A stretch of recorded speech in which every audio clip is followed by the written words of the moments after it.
Sistem penyewaan ni dipanggil sebagai Jonesay system. Kalau biasa-biasa punya sistem, kita panggil Wolsey. Wolsey tu maksudnya kita akan bayar every month. Wol tu maksudnya bulan. So bulan-bulan kita akan bayar lah. Tapi kalau Jonesay ni, dia punya cara tu lain sikit. Dia akan bayar deposit. Deposit ni, kalau kita faham deposit ni kita akan bayar pasal kita dapat balik kan. Tapi deposit tu selalunya kita akan bayar deposit sebulan, 2 bulan macam tu kan. Tapi dalam Jonesay ni, deposit dia akan letakkan harga. Contoh, kalau harga rumah tu 100,000.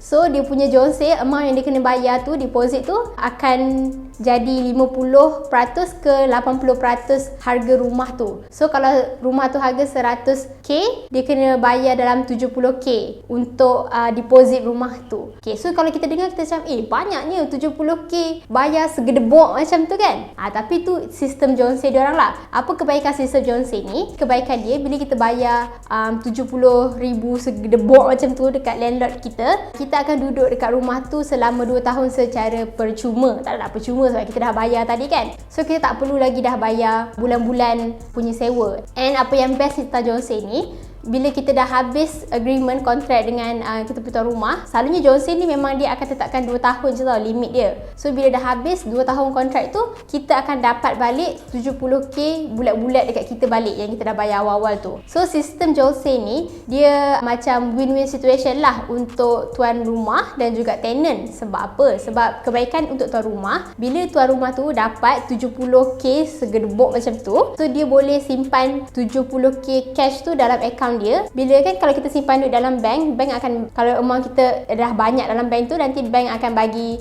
interest kat kita banyak kan. So dia boleh gandakan duit tu. So banyaklah duit dia. Kalau dia tak nak simpan dalam bank pun, dia boleh laburkan duit kita yang kita dah bayar tu dekat mana-mana saham. So dia boleh beranakkan duit kita.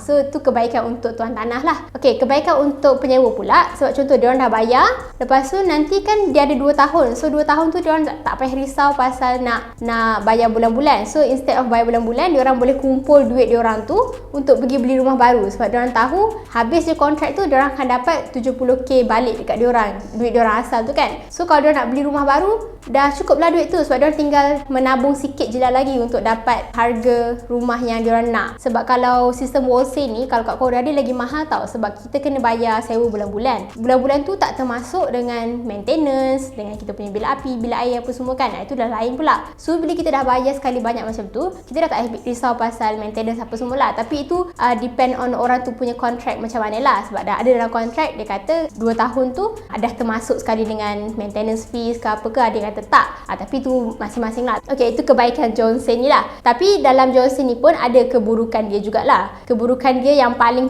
risiko dia adalah kalau kita bayar 70k banyak macam tu kat tuan rumah, ada possibility tuan rumah tu nak lari dengan duit kita macam tu je. Sebab itulah dekat Korea sekarang, baru-baru ni je ada kes macam ramai sangat penyewa tenant yang kena scam lah dengan dia punya tuan rumah. Sebab tuan rumah tu lari, bukan lari lah, diorang tak mampu nak bayar balik duit yang penyewa-penyewa tu dah bayar. Diorang macam cakap lah, diorang bukan scam. Terjadi scam tu sebab kan bila orang bayar duit dekat diorang, kalau contoh macam tadi kan 70k diorang bayar untuk sebuah apartment. So diorang boleh ambil 70k tu, diorang boleh beli satu lagi rumah lain, which bukan apartment lah, villa ke apa ke, yang amount dia ada yang lebih murah dan ada juga yang lebih kurang je harga Jonesay tu. So sebab tu lah skema-skema tu diorang boleh dapat banyak rumah. So diorang ada banyak sangat unit, so diorang boleh menyewakan kepada semua orang lah bila harga rumah jatuh. So jadi diorang tak boleh tak mampu nak bayar balik. Bila kita tengok skema-skema tu, seorang tu dia ada 1000 unit, seorang ni ada 9000 unit, yang ni ada 9000 pula, 900 unit, yang ni ada 200 unit untuk seorang. Kat situlah macam kekurangan dia. Jadi kalau korang rasa sistem mana yang menarik? Wolsey ke Jonesay?